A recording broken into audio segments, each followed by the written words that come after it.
Assalamualaikum warahmatullahi wabarakatuh. Baik, di sini kami dari kelompok 1, kami akan menjelaskan mengenai topologi, di mana kami sudah membuat topologi ini pada Kisco paket tracer. Nah, sebelum itu perkenalkan nama saya Ririn Yuliati dengan NIM 231001004.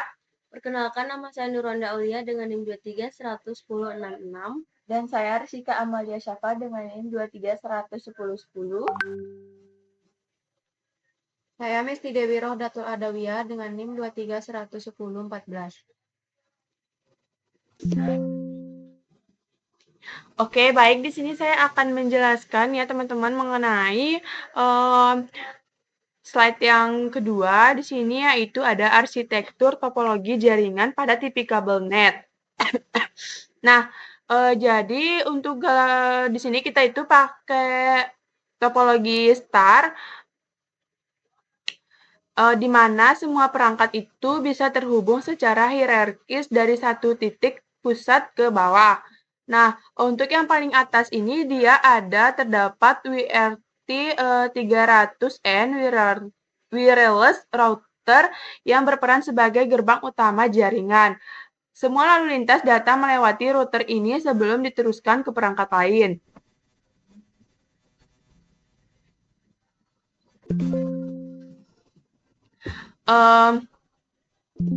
Nah, kemudian router ini bakalan terhubung ke switch atau switch 4 ini yang berfungsi sebagai switch core atau pusat distribusi utamanya. Nah, dari switch 4 ini jaringan dibagi lagi ke 4 switch distribusi yaitu switch 0, 1, 2, 3, masing-masing ini menangani satu zona jaringan. Setiap switch distribusi menghubungkan 2 akses point sehingga total terdapat 8 akses point. Nah, perangkat pengguna atau silent yaitu bisa laptop dan smartphone, dia terhubung secara wireless ke akses point terdekat di zonanya masing-masing. Keunggulan topologi star ini adalah kemudahan manajemen jaringan jika satu perangkat bermasalah tidak akan mengganggu perangkat lain. Selain itu, topologi ini juga mudah dikembangkan jika di masa depan jumlah penggunanya itu bertambah. Nah, yang selanjutnya di sini ada konfigurasi wireless router atau WRT 300N. Nah, router yang digunakan ini yang tadi ya teman-teman WRT 300N ini dia modelnya wireless and broadband router dengan firmware versi 0.93. Nah,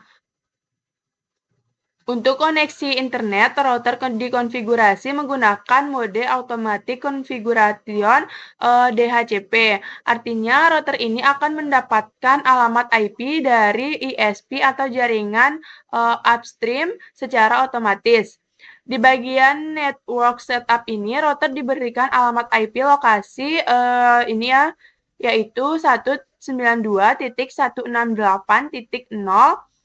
dengan subnet max yaitu 255.255.255.0. Alamat ini menjadi gateway bagi semua perangkat yang terhubung ke jaringan TV kabel net.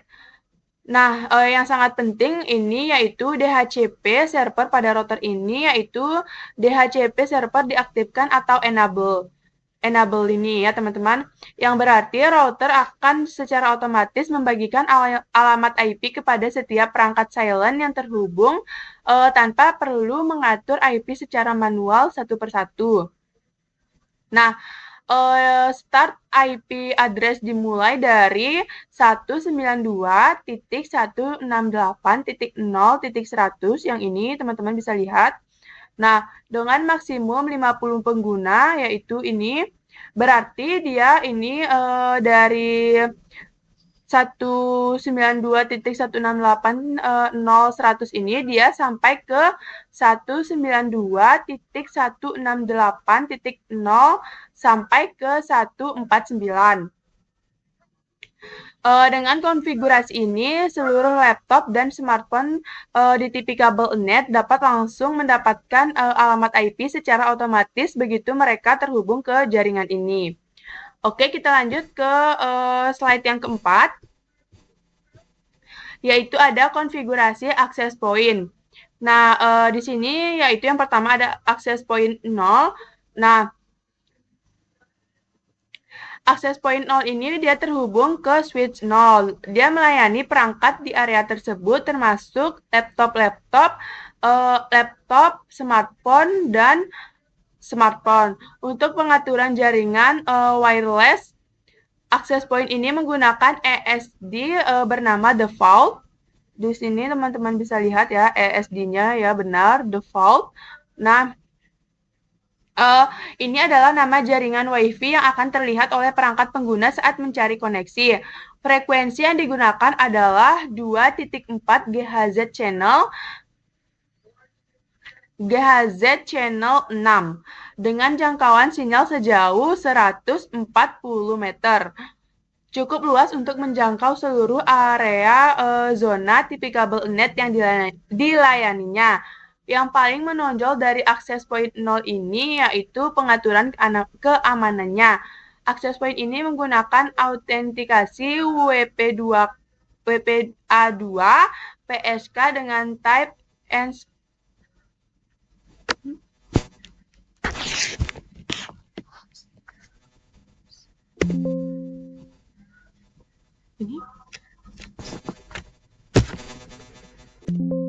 mohon maaf ya, saya tadi salah masukin untuk konfigurasi akses point 0-nya ini. Tadi sebenarnya kita menggunakan disable ini ya teman-teman, tidak menggunakan WPA2 ini.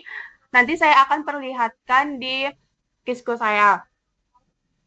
Nah, konfigurasi keamanan seperti ini sangat direkomendasikan terutama di lingkungan TV kabel ini yang memiliki banyak pengguna dan perangkat yang berbeda-beda.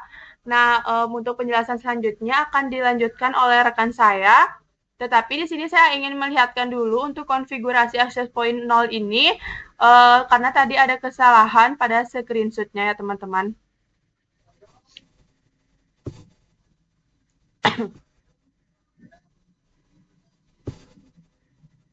Nah, teman-teman bisa lihat ya di sini saya menggunakan disable ini, tidak menggunakan WPA2 PSK ini. Jadi mungkin segitu saja untuk penjelasan sampai slide 4 ini. Mungkin akan dilanjutkan oleh rekan saya.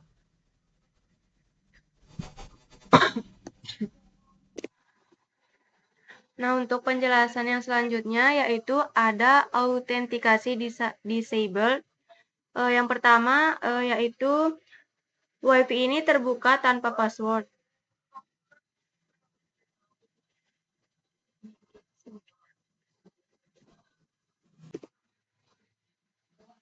Di mana siapa saja dalam jangkauan bisa langsung terhubung tanpa verifikasi.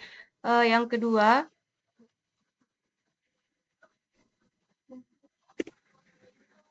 selanjutnya yaitu konfigurasi memudahkan perangkat seperti laptop dan smartphone untuk connect secara otomatis.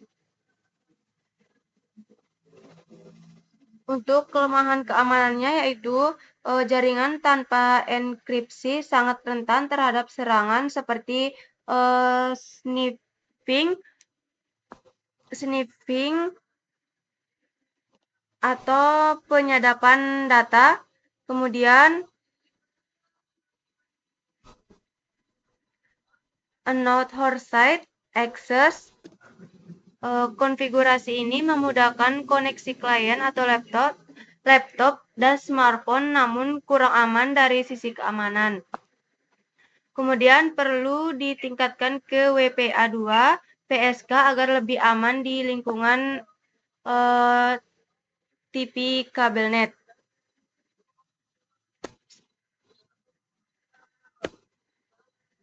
Selanjutnya ada access point switch 1 atau switch 2. Selanjutnya yaitu SSID default yaitu channel 62,4 GHz. Selanjutnya ada coverage range yaitu 140 meter. Kemudian autentikasi disability terbuka tanpa inskripsi. Kemudian encryption type yaitu disability digunakan untuk area dengan kebutuhan koneksi cepat tanpa hambatan autentikasi. Melayani perangkat laptop dan smartphone di zona terkait. Kemudian rekomendasi aktifkan WPA2 atau PSK untuk keamanan optimal.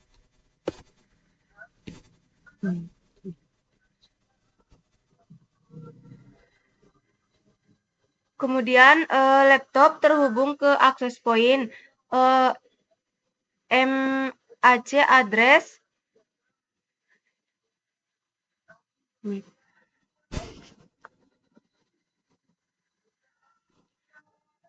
004,9AA0,EDD4. SSID default bandwidth 18 Mbps. IP configuration DHCP namun belum mendapat IP valid. IPv4 address yaitu 169.254.237.217. APIPA artinya DHCP belum berhasil. Perlu dipastikan koneksi ke AP dan DHCP server berfungsi agar mendapat IP dari pool 192.168.0x.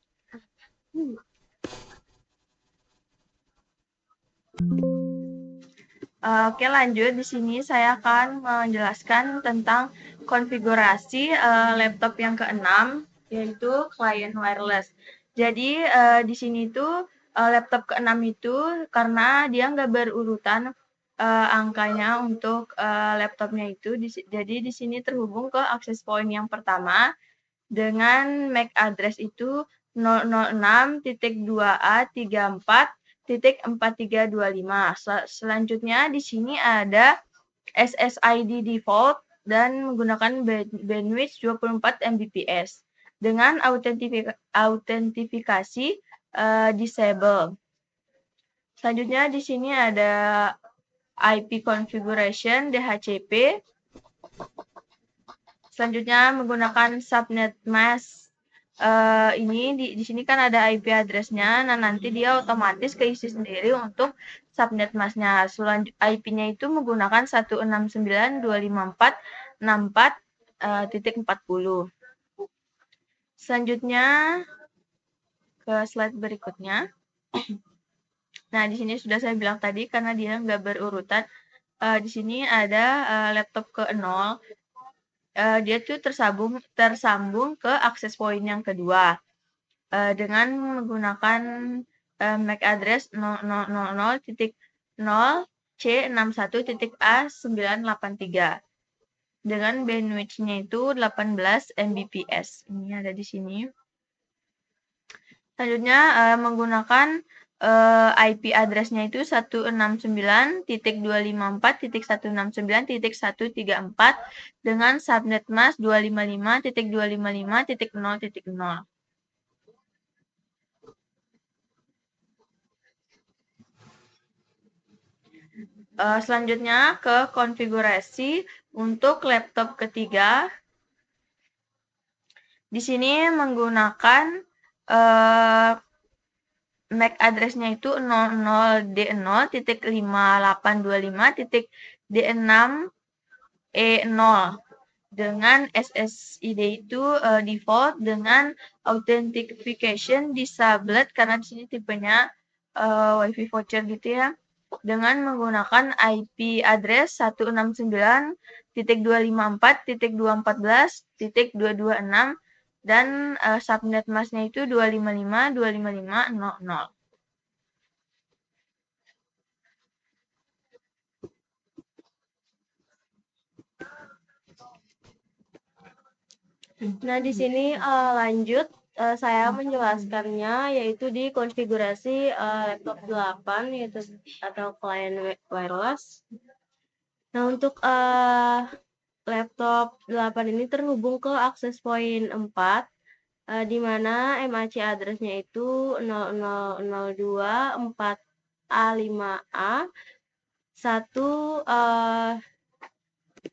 di mana SSID-nya itu dia default, kemudian bandwidth-nya itu 12 Mbps, autentikasinya itu disable, kemudian IP config-nya itu DHCP, IPv4, di mana untuk nomor IP-nya itu 169.254.29.239 atau AP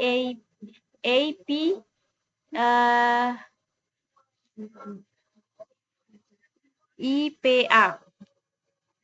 Subnet max-nya itu 255.255, bandwidth-nya itu 12 Mbps, lebih rendah karena posisinya lebih jauh dari IP.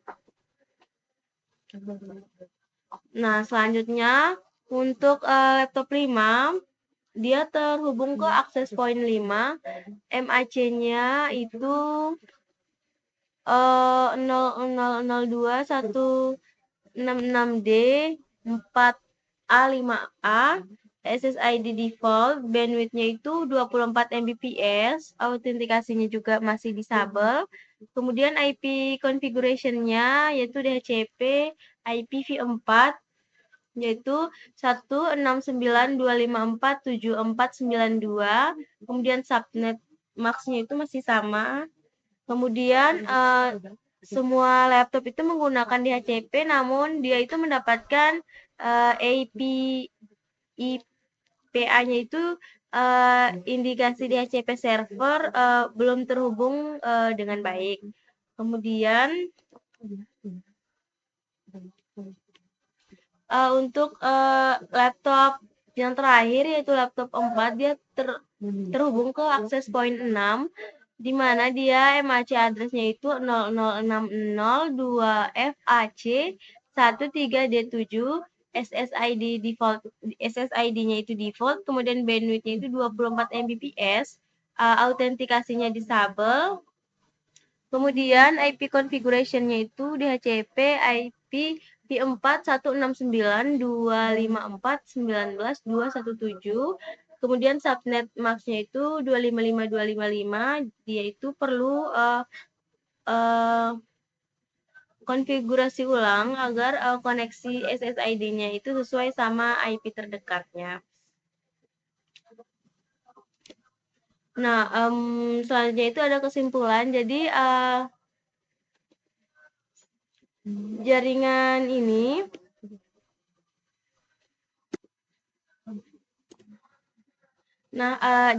jaringan TV kabelnet ini dia itu berhasil dirancang menggunakan satu wireless router, 5 switch dan 8 access point dalam topologi star bertingkat. Kemudian konfigurasi DHCP pada routernya itu IP pool 192.168.0.100 sampai dengan 149. Dia untuk memudahkan pembagian alamat IP otomatis kepada semua perangkat klien. Kemudian access point 0 itu dikonfigurasi dengan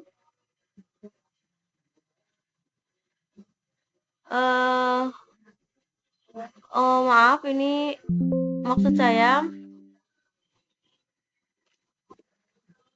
Nah, kita lanjut. Semua laptop klien itu dia sudah menggunakan DHCP, jadi IP-nya itu dia otomatis. Kemudian untuk topologi star itu dia itu mempermudah manajemen terpusat, isolasi gangguan, dan skalabilitas jaringan di lingkungan TV kabelnet.